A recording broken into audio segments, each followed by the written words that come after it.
ሰላም ውድና የተከበራችሁ ተመልካቾቼ እንዴት ናችሁ? ሰሞኑን የኒቃብና የሂጃብ ጉዳይ በጣም አወዛጋቢ ሆኗል። ትምህርት ሚኒስቴር ያወጣው ሕግ አለ ሂጃብን እንፈቅዳለን ኒቃብን እንከለክላለን የሚል ማለት ነው። እና በእርግጥ በሂጃብና በኒቃብ መካከል ሰፊ ልዩነት አለ። ሁለቱም የሙስሊም ሴቶች ግዴታ ናቸውና ለምን መከልከል እንደተፈለገ አይገባኝም። ተሰትረው የሚማሩ ሴቶች እንደውም ሊበረታቱ ነበር የሚገባቸውና በዚህ ዙሪያ ኑሩ ቱርኪ አንድ ነገር አንስቷልና የሱን ሐሳብ ለማጠናከር ነው ዛሬ በዚህ ቪዲዮ መስራት የፈለኩትና እኔንም ሐሳብ ማንጸባረቅ ስለፈለኩ ኑሩ ቱርኪ ምን እንዳለ ሰምተን እንመለስና አስተያየት እንሰጥበታለን። ሴትን አያከብርም የተከበረ ቢሆን እንጂ፣ ሴትን አያዋርድም የተዋረደ ቢሆን እንጂ አሉ ነብዩ ሰለላሁ ዐለይሂ ወሰለም። ሴት ልጅ ከአላህ ሱብሓነሁ ወተዓላ የተሰጠች አደራ ናት። ምክንያቱም እሷ እናትህ ናት፣ እህትህ ናት፣ ሴት ልጅህ ናት። በ21ኛው ክፍለ ዘመን የሚገርሙ ነገሮችን እንሰማለን። የጆሮ መቼ የማይሰማው ነገር የለም። ሙስሊም ሴቶች ሂጃባቸውን ከፈቀድን ኒቃባቸውን ከፈቀድን ክርስቲያን ሴቶች ደግሞ መጣው ነጠላ ካለበስን ይላሉ በሚል የሚነገር እንሰማለን። ትልበሳ አንድ ክርስቲያን ሴት ለሀገሪቷ የሚተርፍ እኮ ሃይማኖተኛ ሰው እንጂ ሚስከርት ለብሶ የሚሄድ ደረቷን እየከፈተች የምትማር ምኑን ነው የምትማረው? እንዴት አድርጎንስ መምህር የሚያስተምረው? መንፈልጋት እቺ ልጅን አይደለም? ማምለጫችን አያዋጣንም። ክርስቲያንም ሴት ብትሆን ደረቴን አላሳይም ክብሬን ጠብቃለሁ ወንዱ ሊሳብብኝ ይችላል ጸጉሬን አላሳይም ካለች እናንተ ኮረፍት ነው። ምን አይነት ትውልድ ነበር መንፈልገው የነበረው? የተገላለጠች እናት ብትገላለጥ ደስ ይላል፣ እህት ብትገላለጥ ደስ ይላል። መምህሩ በሰላም የሚያስተምርበት ተማሪው በሰላም የሚወጣበት ትልቅ አጋጣሚ ሁሉም በየሃይማኖቱ የታዘዘውን ሲያደርግ ነው።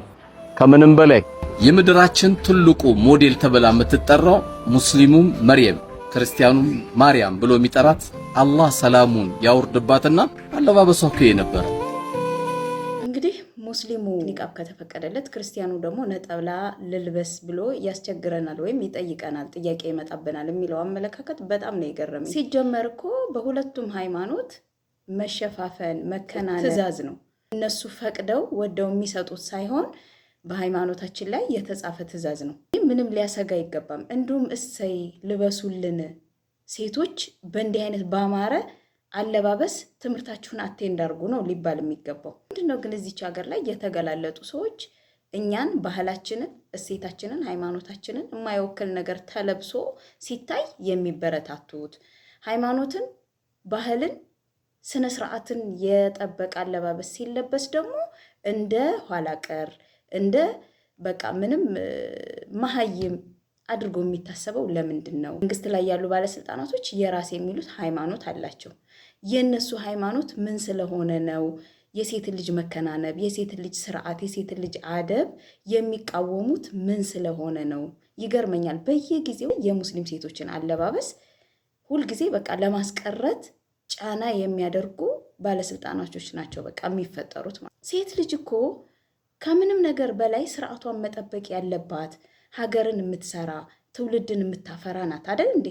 እኔ ልልበስ ልብሴን በስነ ስርዓት ልልበስ ልከናነብ ስርዓቴን ልጠብቅ ባለች ይሄ ሁሉ እንግልታቴ ይሄ ሁሉ ጫና ለምንድን ነው የሚበረት? ብለው ደግሞ ክርስቲያኖችም ነጠላ እንልበስ ብለው ይጠይቁናል። ይሄ እኮ ሊፈራ አይገባም። ልበሱ ነው ሊባል የሚገባው።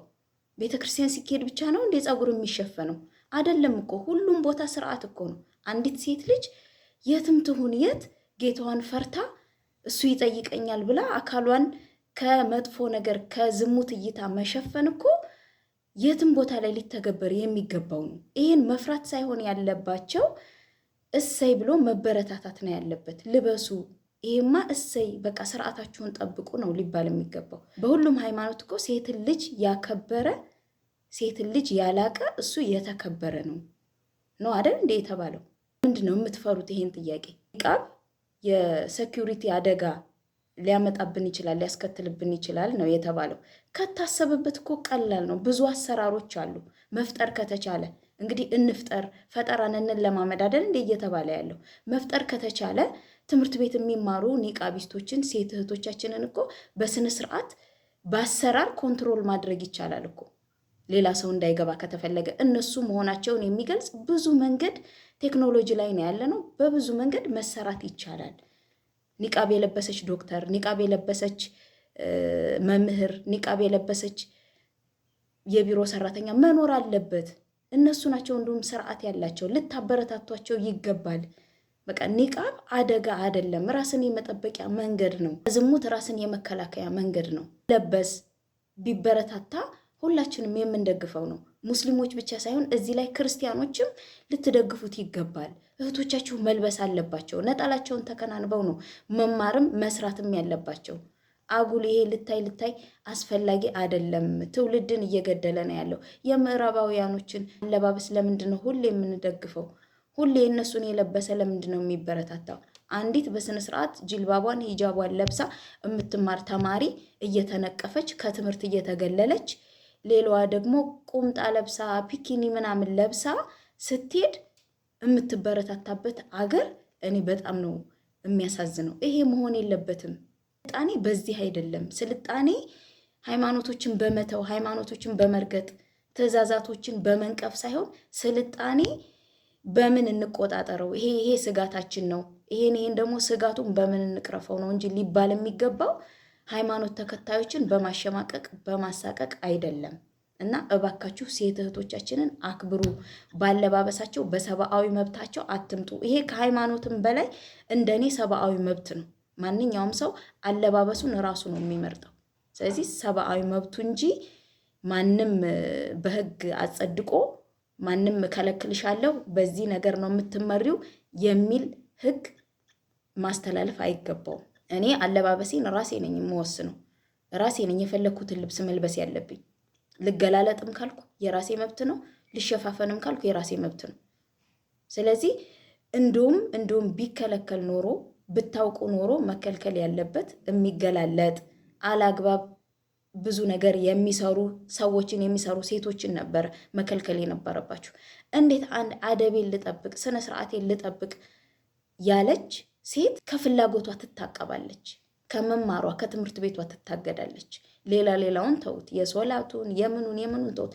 ባለባበስ እንዴት ሴት ልጅ ልትኮነን ትችላለች? ባለባበስ እንዴት ህግ ሊወጣላት ይችላል? ማገድ የነበረባችሁ እኮ መጥፎ አለባበስን ነበር። በመጨረሻም ሴት ልጅ ያከበረ ሴት ልጅ የተንከባከበ እሱ የተከበረ ነው የተባለውና እባካችሁ ሴቶችን አክብሩ። ይሄ ነገር ደግሞ የሚመለከታችሁ ሙስሊም ወንድሞቼ እህቶቼ ትግል እንደምታደርጉ ባለሙሉ ተስፋ ነኝ።